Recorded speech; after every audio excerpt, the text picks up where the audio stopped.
Pada suatu hari Yesus mengucapkan perumpamaan ini kepada murid-muridnya. Hal kerajaan surga itu seumpama 10 gadis yang mengambil pelitanya dan pergi menyongsong pengantin. 5 diantaranya bodoh dan 5 bijaksana. Yang bodoh membawa pelita tetapi tidak membawa minyak. Sedangkan yang bijaksana selain pelita juga membawa minyak dalam buli-bulinya. Tetapi karena pengantin itu lama tidak datang-datang, mengantuklah mereka semua, lalu tertidur.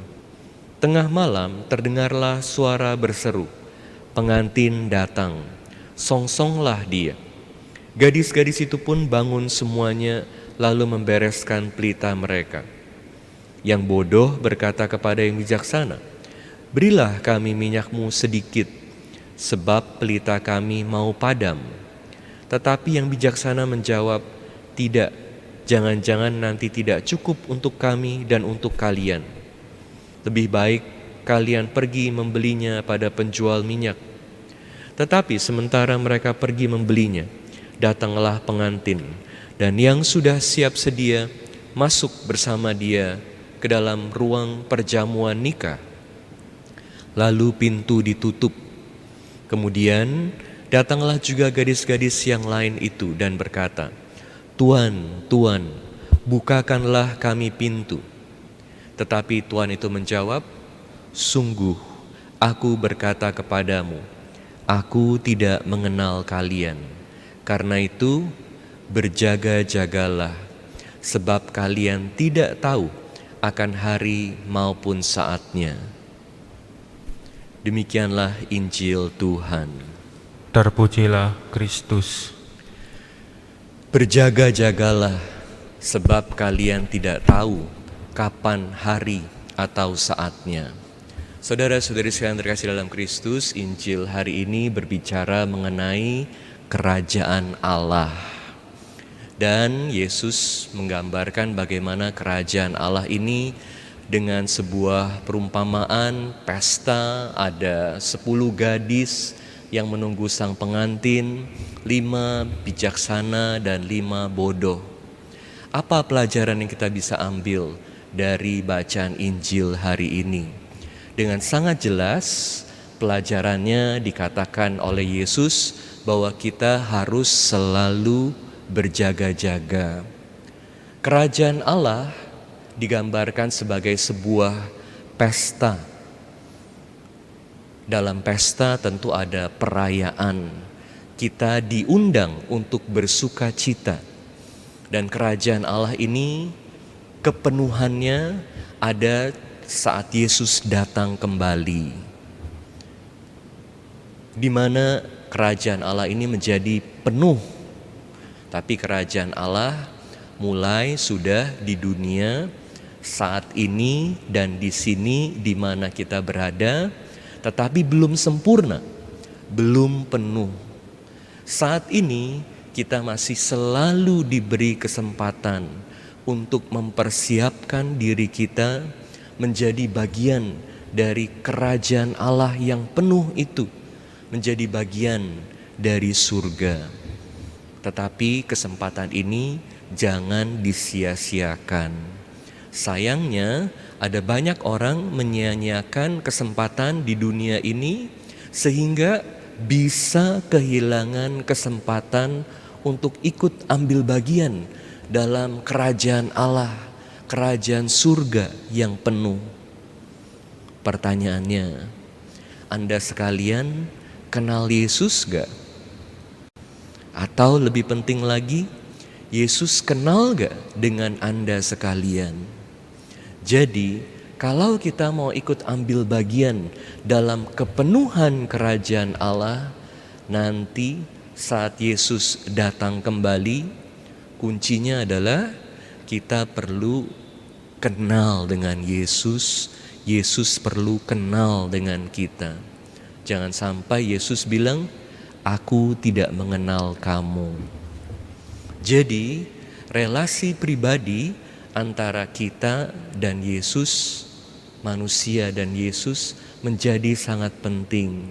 Perlu terus dibangun hari demi hari. lewat doa, melaksanakan sabda Tuhan, membantu sesama. Apa yang Yesus perintahkan kita lakukan. Hari ini kita memperingati Santa Monica, dan di dalam ibadat bacaan ada satu bagian yang diambil dari buku yang ditulis oleh Santo Agustinus, buku yang sangat terkenal, The Confessions. Para frater bisa baca buku ini ya, buku ini bagus sekali. Bercerita mengisahkan, ditulis oleh Santo Agustinus mengenai pertobatannya. Dan dalam ibadat bacaan hari ini kita dengar bagaimana ada satu percakapan antara Santo Agustinus dan Santa Monica. Tentu kita tahu dua santo besar ini yang kita peringati hari ini dan besok. Hari ini kita memperingati Santa Monica, besok Santo Agustinus, karena mereka berdua ibu dan anak. Dan kita tahu bagaimana Santa Monica ini dikenal sebagai seorang ibu yang sungguh-sungguh mendoakan anaknya dengan sangat serius untuk bertobat menjadi Katolik. Waktu itu Santo Agustinus belajar di Roma dan dia mengikuti ajaran sesat Manichaeism, kemudian juga menikmati hidup dengan hal-hal duniawi, ya, ada simpenannya. Dan Santa Monica cepat-cepat pergi ke Roma untuk menemani Santo Agustinus. Jadi yang selalu didoakan oleh Santa Monica adalah pertobatannya Santo Agustinus. Dan kemudian Santo Agustinus bertobat di bawah bimbingan Santo Ambrosius, dibaptis di Milan, dan beberapa saat nggak panjang sesudah Santo Agustinus dibaptis, Santa Monica ini kemudian sakitnya jadi parah. Mereka mau bawa Santa Monica kembali ke rumahnya di Afrika. Tetapi waktu sampai di Ostia, masih menunggu kapal ke Afrika, Santa Monica kelihatannya tambah sakit berat, dan Santo Agustinus ini jadi sangat khawatir. Tapi Santa Monica mengatakan dalam percakapan ini yang ditulis oleh Santo Agustinus, katakan, aku nggak tahu kenapa aku perlu tinggal lama lagi di dunia.